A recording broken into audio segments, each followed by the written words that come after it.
participer à une soutenance de doctorat des sciences présentée par Madame de Belledri, intitulée Développement d'une approche pour la réduction des pertes d'eau dans un réseau développé.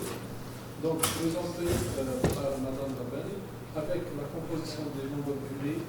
Nous commençons par le professeur Boutaran Boudel, professeur à l'Université de l'Anaba, professeur Zradia de l'Université de Paris, et votre encadreur, professeur Nassar Rachid de l'Université de Guerma, et moi-même, professeur Amar de l'Université de Guerma. Donc, vous avez 30 à 40 minutes pour nous présenter l'essentiel de votre travail. Merci. Bismillahirrahmanirrahim. Avant de commencer, je voudrais remercier le professeur Ma'awi qui m'a honoré et accepté de présider mon jury. Je suis extrêmement reconnaissante envers chacun des membres du jury pour leur présence aujourd'hui et pour avoir accepté la lourde tâche d'expertiser mon travail. Vous me faites un grand honneur en acceptant de le juger. Je tiens à exprimer ma profonde gratitude à mon directeur de thèse, le professeur Mansouri, pour son accompagnement exceptionnel tout au long de ma thèse. Votre rôle de directeur a été fondamental pour ma réussite académique. Je suis très reconnaissante pour votre soutien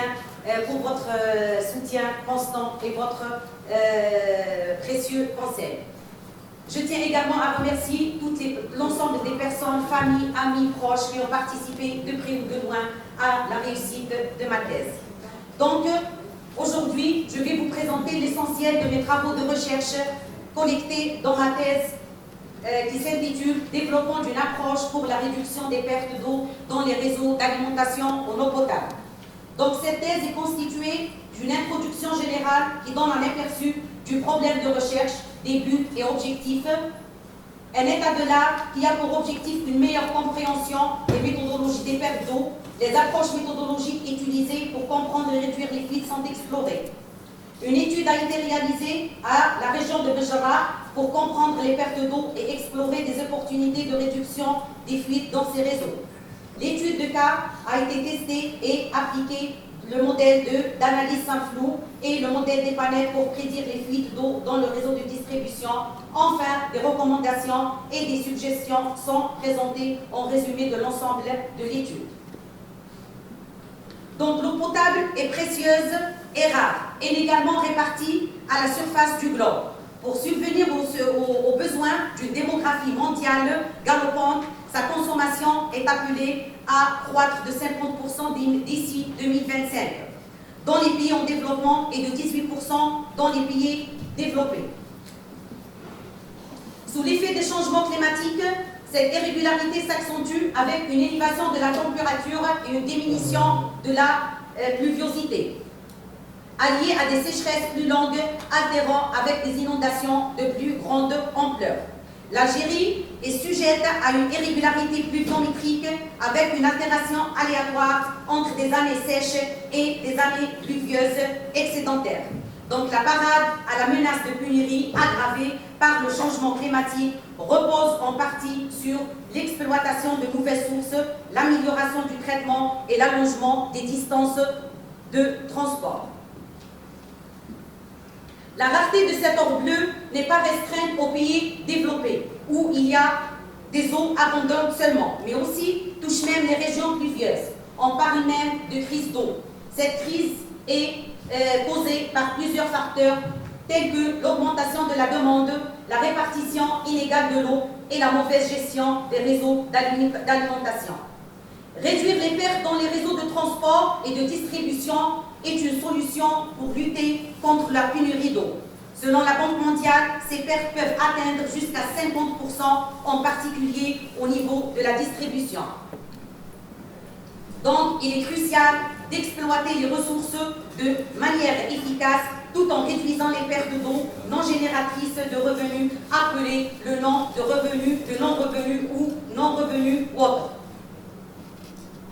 Pour répondre à la demande croissante en eau, il est nécessaire de se concentrer sur une gestion efficace de l'eau. Qu'est-ce qu'une perte d'eau? Donc la perte d'eau ou l'eau de non-revenu représente l'inefficacité dans des opérations de la livraison et de mesure de l'eau, dans des réseaux de traitement et de distribution. Et pour quelques systèmes, peut s'élever à une importante proportion de production totale de l'eau. Donc, une eau de non-revenu, c'est une eau produite moins l'eau facturée. On a plusieurs définitions de ce terme. Donc, on peut dire que c'est la différence entre l'eau fournie et l'eau vendue, c'est-à-dire le volume perdu exprimé en pourcentage. Elle peut être aussi le volume d'eau perdu par kilomètre de réseau de distribution par jour. Sinon, c'est le volume d'eau perdu par branchement par jour. Un goutte à goutte au robinet vous fait gaspiller jusqu'à 43 800 litres d'eau par an. Un mince filet d'eau au robinet vous fait gaspiller jusqu'à 130 000 litres d'eau par an. Sinon, un filet d'eau au robinet vous fait gaspiller jusqu'à 550 litres d'eau par an. Une fuite sur chasse d'eau vous fait gaspiller jusqu'à 26 litres par heure, c'est-à-dire 220 000 litres d'eau par an. Et un écoulement continu vous fait gaspiller jusqu'à 550 litres d'eau par an. Les pertes d'eau à travers le monde est estimée à 125 milliards mètres cubes par an, ce qui représente une perte économique d'un montant de 39 milliards de dollars chaque année. On peut citer quelques types de pertes, donc, qui sont les pertes physiques. Elles se constituent de fuites visibles et des fuites invisibles, et les pertes commerciales, donc elles comprennent les erreurs de comptage de consommation et les erreurs de facturation, le vol d'eau et les eaux non facturées.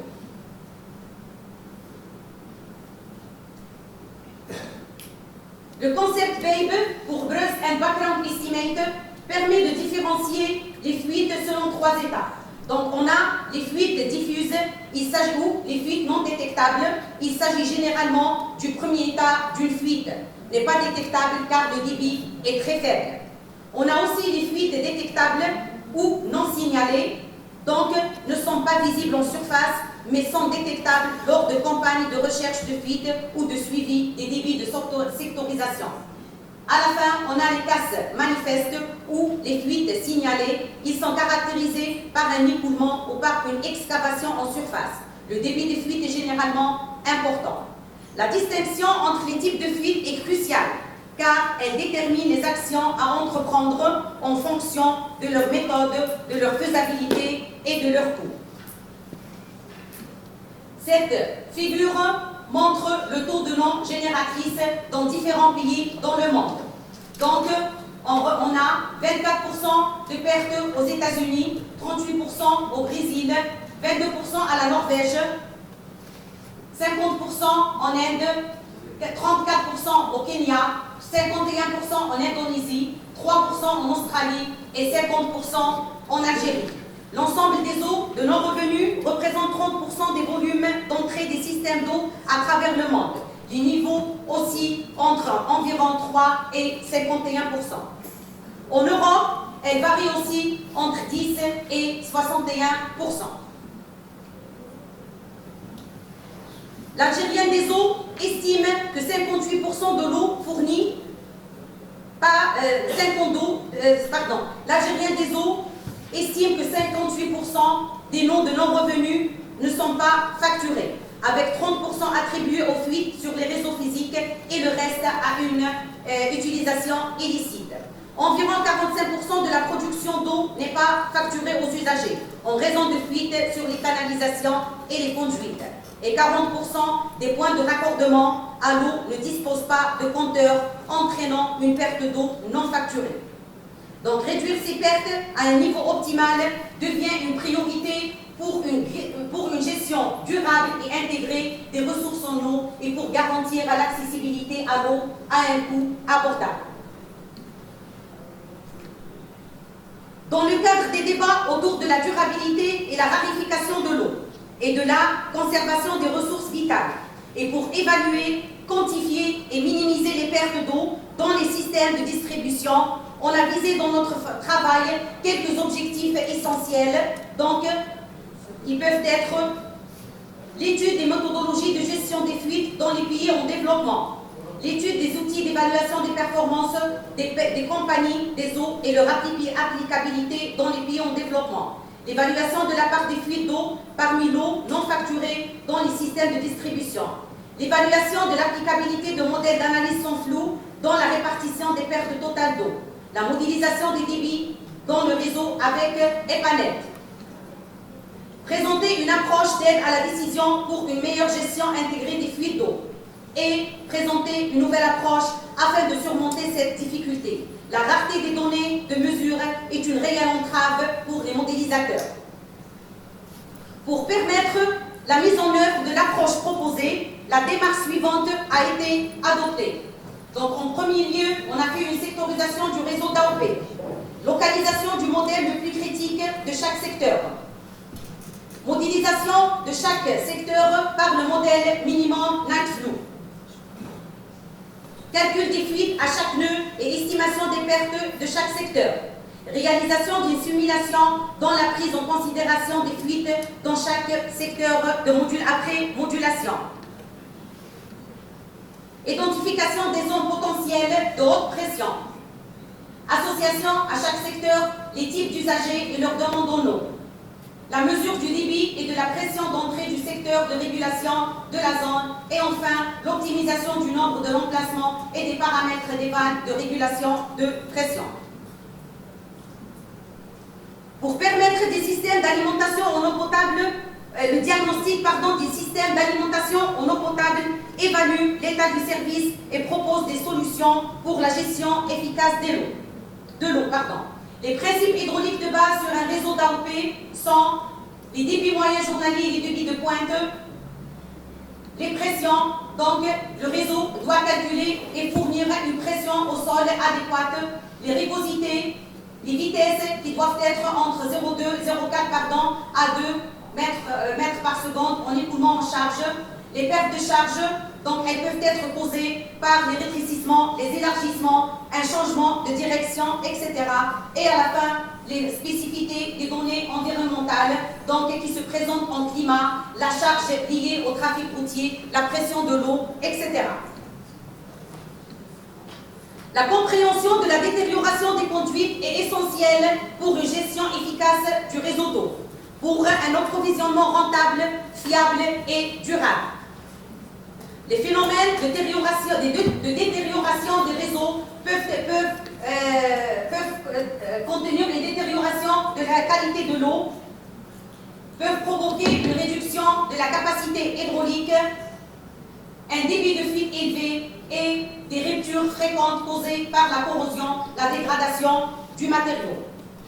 On peut citer quelques facteurs de détérioration des réseaux d'AOP, comme les facteurs physiques. Donc, elles peuvent être dans la nature des matériaux du tuyau, son épaisseur, son âge, sa pose, son diamètre, le type de joint et le revêtement intérieur et extérieur. Elles peuvent être des facteurs environnementaux, comme l'assise du tuyau, les matériaux déramblés, l'eau souterraine, le climat, le type des sols et l'activité sismique. Des facteurs opérationnels comme les fuites, la qualité de l'eau, la vitesse d'écoulement, la pression interne de l'eau et la variation de la pression. Pour gérer les pertes d'eau, des outils variés sont utilisés allant des indicateurs de performance simples aux méthodes sophistiquées de détection de fuite. Donc, les services d'eau posent plusieurs questions. Par exemple, qu'est-ce qu'un service performant?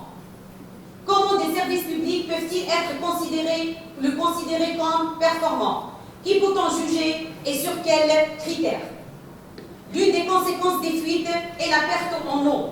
Ces pertes sont responsables de l'abaissement du rendement des réseaux de distribution dans le monde. L'intérêt apporté à la mesure de performance pour les services d'eau remonte au début des années 2000. La justification, les possibilités et les attentes liées à cet outil donc peuvent permettre aux autorités concernées d'évaluer la prestation du gestionnaire, déceler les situations anormales, orienter les actions correctives pour améliorer la performance et favoriser une communication claire entre les différents acteurs du service de distribution. Les indicateurs de performance donc, sont le rendement et les indicateurs de perte, donc qui sont l'indice linéaire de perte, l'indice linéaire de consommation, l'indice linéaire de réparation et l'indice linéaire des volumes non comptés. Comprendre les volumes impliqués dans les réseaux d'eau potable et les indicateurs de perte est essentiel. Les principaux volumes comprennent les entrées, les distributions, les facturations, les non comptabilisés et les pertes. Donc le volume V1, c'est le volume produit dans le volume produit. Le volume V2, donc c'est le volume potable en provenance d'un service extérieur. Le volume V3, c'est le volume d'eau potable livré à un service d'eau extérieur. V4 s'agit du volume mis en distribution. Le volume V4, c'est le volume introduit dans le réseau. V5, c'est le volume perdu ou le volume des pertes. V8, c'est le volume de consommation sans comptage et les V9, c'est le volume du service du réseau. Donc tout ça, c'est le volume non compté. L'établissement d'un bilan d'eau de qualité permet de suivre la réparation de l'eau en tenant compte de la consommation et des pertes. Cela permet d'identifier les actions nécessaires pour une gestion saine de l'eau. Le calcul de l'équilibre est crucial pour déterminer la quantité de pertes dans un système. Il est très important parce qu'il est la base d'évaluer le niveau de la perte d'eau pour n'importe quelle utilité. Un premier calcul indique la disponibilité et la fiabilité des données et le niveau de compréhension. Donc c'est le mécanisme pour l'évaluation. La compréhension d'un équilibre d'eau est essentielle pour prioriser des actions et des investissements. Donc les volumes introduits dans un bilan d'eau concernent les eaux de revenus et les eaux de non-revenus. Donc ces eaux comprennent l'eau facturée exportée, la consommation comptabilisée facturée, la consommation non comptabilisée facturée. Donc ça, c'est une consommation autorisée facturée. L'eau de non-revenu comprend la consommation comptabilisée non facturée et la consommation non comptabilisée non facturée. Donc c'est la consommation autorisée non facturée. Elle comprend aussi la consommation non autorisée et les erreurs de comptage. Donc ce sont les pertes apparentes. Et en dernier, elle comprend les fuites sur les conduites, les fuites sur les branchements et les fuites et débordements sur les ouvrages. Donc ce sont les pertes réelles. Donc là, ces consommations sont les consommations autorisées, les pertes apparentes et les pertes réelles, donc sont les pertes en eau. Plusieurs études ont démontré que la pression a un effet sur l'augmentation de la fréquence des bris de conduite et des bris des fuites. Ainsi, il est maintenant reconnu que la maîtrise des pertes peut être réalisée en contrôlant la pression. Certaines méthodes simples de gestion de la pression sont déjà appliquées dans certains réseaux de distribution d'eau potable, tels que la définition de zones de pression isolées et le contrôle du niveau des réservoirs. En fonction des indicateurs, le service d'eau est en mesure d'évaluer si des interventions sont nécessaires afin de réduire les pertes d'eau réelles. Tout en sachant qu'il y a des pertes d'eau réelles inévitables. Donc l'IWA, l'International Water Association et American Water Workers Association recommandent l'utilisation de l'une ou de plusieurs des 4 principales méthodes d'intervention présentées dans les 4 flèches. Leur objectif est de réduire les pertes d'eau réelles actuelles à un niveau économiquement optimal. Donc, le contrôle actif des fuites a pour but de localiser les fuites non signalées. La rapidité et la qualité des réparations ont pour but de minimiser la durée des fuites signalées et non signalées. La gestion des actifs du réseau ont pour but de réduire les pertes d'eau causées par les fuites et d'assurer la fiabilité du service. Cette méthode d'intervention inclut la sélection, l'installation, l'entretien, la réhabilitation et le remplacement des infrastructures. Et enfin, la gestion des pressions, donc elle permet la réduction des pertes qui varient selon la pression. Les avantages de la gestion de la pression sur les ressources en eau est de réduire la consommation pour diminuer le stress hydrique, réduire les coûts et minimiser les fuites et les ruptures. Donc son avantage son avantage sur les services des eaux, c'est économiser les coûts, la durée de vie des conduites prolongées, la réduction de fuites et des ruptures. Et son avantage sur les clients, donc service plus stable, moins de problèmes chez les clients et réduction des risques sanitaires. Donc la gestion de la pression peut être une solution immédiate et peu onéreuse pour la réduction des pertes réelles d'eau dans les réseaux de distribution, même à des niveaux de pression initiale faibles. Donc le cauchemar de chaque gestionnaire d'eau potable, soit une pression trop faible sur le système d'eau potable, soit pas d'approvisionnement ou approvisionnement insuffisant au moment d'un pic de consommation ou pendant les travaux. Il existe une corrélation entre la pression et le nombre de ruptures de conduite.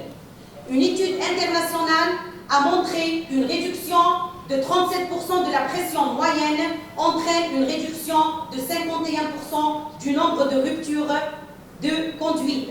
À l'inverse, une pression élevée entraîne également une augmentation du débit de fuite. Par exemple, un trou à 5 mm, de 5 mm à une pression de 5 bars entraîne une perte de 11 520 m3 par an. Sinon, une pression abaissée à 4 bars, la perte annuelle d'eau sera réduite de 11%, donc correspondant à 1267 m3. La pression chez les utilisateurs varie en fonction de perte de charge.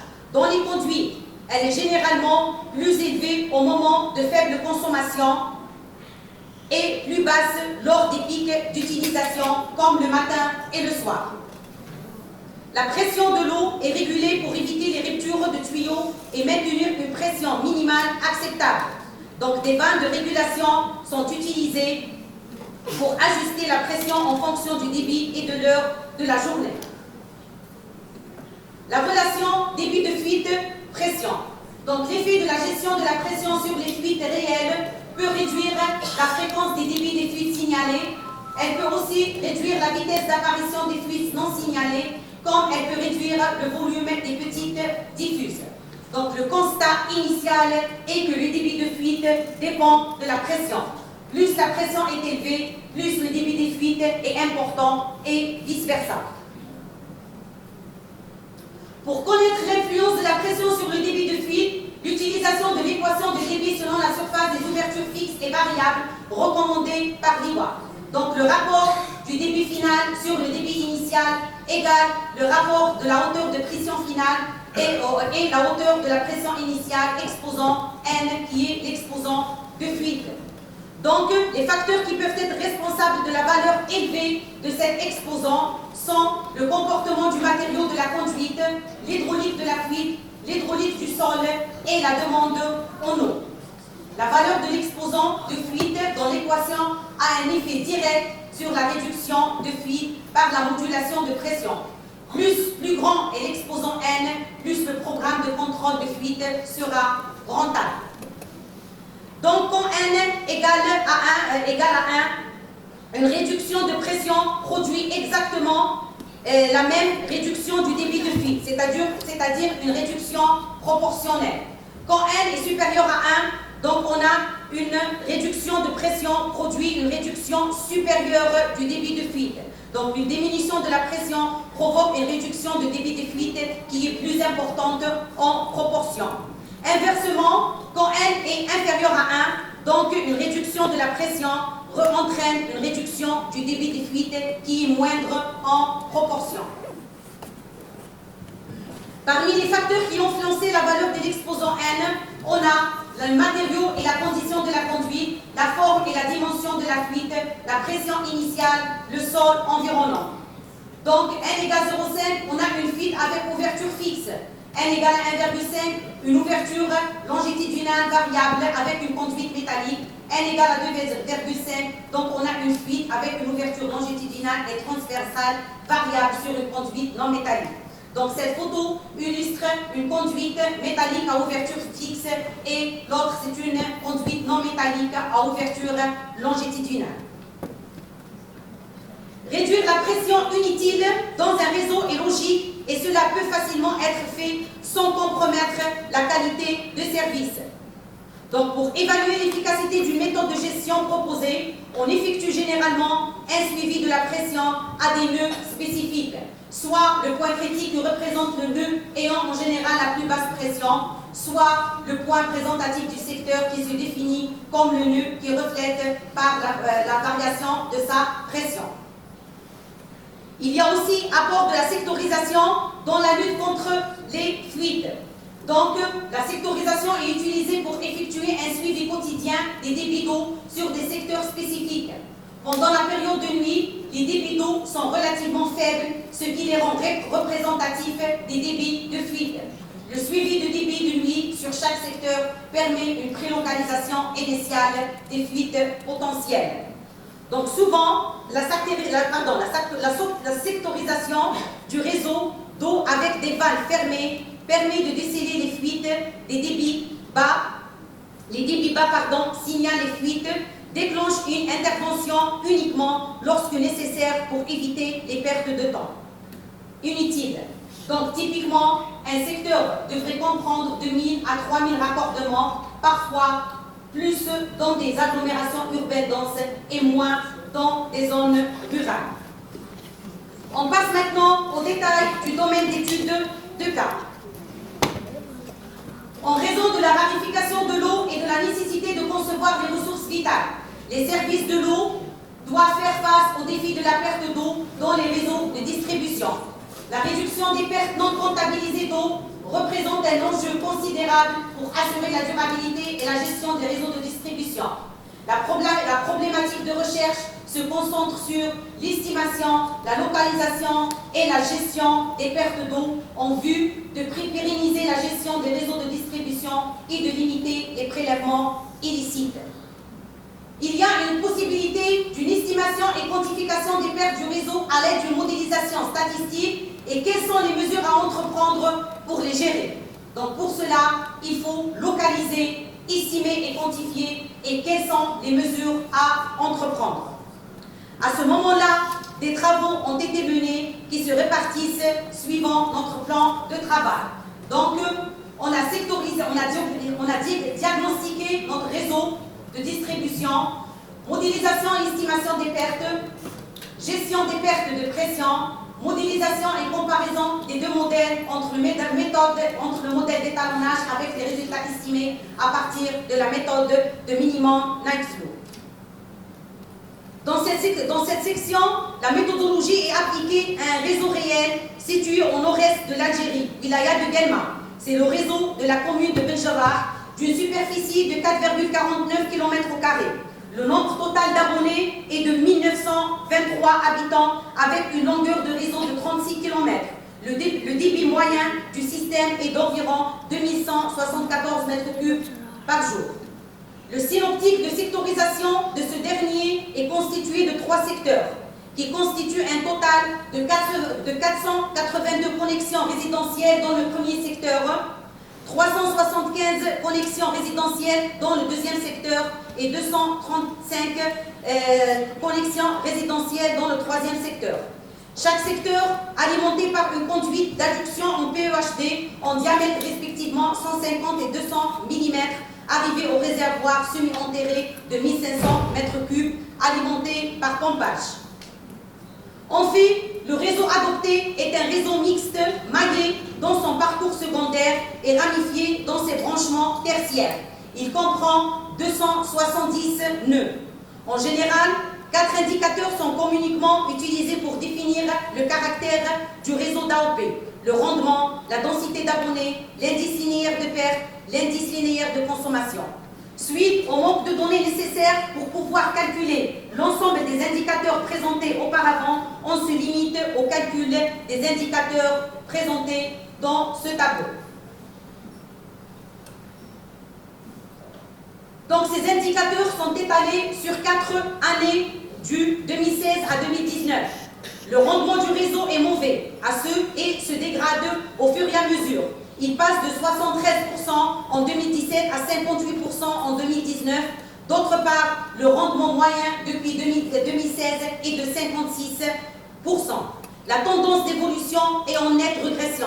Un rendement moyen de 70% est loin d'être atteint. L'indice linéaire de perte de consommation a subi une augmentation depuis l'année 2017 pour atteindre 12,66 à la fin de l'année 2019. D'après le référentiel, il est de type intermédiaire. D'après l'indice linéaire de consommation, donc l'indice linéaire de perte est mauvais durant les 4 années. Donc, de 2016 à 2017. L'indice linéaire de production et l'indice linéaire de volume non compté, donc s'évoluent progressivement. Les étapes de la démarche sont décrites dans l'organigramme suivant. Donc, en premier lieu, on a sectorisé le réseau. Deuxième, on a localisé le nœud le plus critique de chaque secteur où la pression ayant la fuite la plus élevée. Modéliser chaque secteur par la méthode MNF, calculer la fuite de chaque nœud et estimer les pertes de chaque secteur, construire un modèle sans fuite dans chaque secteur après modulation et à la fin, valider le modèle. Donc, l'idée est de développer un modèle qui peut être utilisé pour la gestion de la pression plutôt que pour estimer les fuites du fond invisibles et indétectables dans les réseaux. Donc, cette figure montre le modèle EPANET pour les 3 secteurs avec les points surveillés, permettant ainsi la simulation du réseau grâce à la collecte complète des données. Donc, la simulation du réseau révèle un déséquilibre et des problèmes de surpression. Elle dépasse les 60 mètres, ce qui influence les fuites d'eau. Une analyse approfondie et des ajustements sont nécessaires pour réguler la pression et réduire les anomalies. Afin de mener à bien notre étude et d'essayer de trouver la meilleure solution pour estimer les pertes physiques ou les débits de fuite au réseau de Benjabar, nous avons décidé d'utiliser la méthode du minimum night flow qui consiste à mesurer le débit minimum de nuit. Donc la technique de cette méthode de mesure est utilisée pour gérer les fuites dans un réseau de distribution, consiste à estimer ces fuites lorsque le débit atteint son minimum. Ces fuites sont généralement plus importantes pendant la nuit, entre minuit et 4 heures, lorsque la demande des clients est au minimum. Le minimum night flow est le débit le plus faible enregistré pendant 24 heures dans une zone d'approvisionnement en eau, à la condition de la disponibilité d'eau soit adéquate pour répondre aux besoins. Le volume quotidien des pertes réelles est donné par l'équation suivante. Donc, les pertes réelles sont égales au facteur jour-nuit fois le débit minimum de nuit, UMNF. Le facteur jour-nuit égale à la somme algébrique des pressions, du rapport des pressions moyennes dans un point observé sur la pression moyenne pendant la consommation nocturne exposant de fuite, qui est calculée par cette formule. La régression est une méthode statique utilisée pour trouver une relation entre 2 ou plusieurs variables. Elle permet de faire des prédictions ou des estimations donc basées sur ces relations. Son principe est de trouver la meilleure relation mathématique entre une variable dépendante, une ou plusieurs variables dépendantes et indépendantes. Donc là, nous avons opté pour une fonction de type puissance. Donc, on a fait le débit en fonction de la pression. La méthodologie minimum night flow est appliquée sur le système du réseau étudié sur EPANET. Donc, le suivi du débit nocturne moyen hebdomadaire a montré une corrélation entre le débit de fuite et la pression. Une augmentation significative de la pression a entraîné une forte augmentation du débit, indiquant l'apparition de nouvelles fuites. Ainsi, l'impact de la pression sur les fuites a été confirmé. Nous utilisons des mesures de débit nocturne entre 1h et 5h au point surveillé de chaque secteur. Les mesures sont prises toutes les 30 minutes pour obtenir des variations de débit de la pression. Donc cette figure illustre les graphiques Excel donc du modèle du débit nocturne des points critiques des 3 secteurs, donc la fuite en fonction de la pression. Le graphique présentant le coefficient de corrélation R au carré le plus élevé, proche de 1, a été adopté comme celui indiquant une bonne relation. Les vannes aval ont été installées pour créer des perturbations dans les systèmes. permettant ainsi l'estimation de la valeur de M1, qui est le facteur de l'exposant de fuite. Les enregistreurs de données ont été utilisés pour collecter les valeurs de pression horaire au point critique. Donc, on a calculé les facteurs de fuite. On a N1 supérieur à 1, en l'occurrence, une réduction de pression produit une réduction supérieure du débit de fuite, c'est-à-dire une diminution de la pression provoque une réduction de fuite qui est plus importante en proportion. Les facteurs jour et nuit et la perte réelle sont calculés à partir de MNF ou de la méthode minimum night flow, d'après les équations précédentes. Donc, les pertes d'eau dans le secteur 1 égale à 25%, donc dans le secteur 2, ils sont estimés à 45% et dans le troisième secteur, ils sont estimés à 30%. On passe à la gestion de la pression. Après avoir identifié les problèmes du réseau de Péjara liés aux fuites et aux pertes causées par des pressions élevées, nous avons clairement observé une corrélation entre le débit de fuite et la pression. Par ailleurs, l'impact de la pression sur l'apparition des fuites a été confirmé par une forte augmentation du débit, liée à une ou plusieurs nouvelles fuites lorsque la pression a été augmentée de manière significative. Une bonne gestion de la pression peut être un outil efficace de réduction des pertes dans un réseau de distribution d'eau. Les pressions maximales peuvent avoir une incidence importante sur la vitesse à laquelle les fuites se produisent. Donc la gestion de la pression s'agit principalement de la modulation de pression. Le contrôle du débit de fuite par la modulation de la pression consiste à réduire la pression de la valeur P1 à la valeur P2.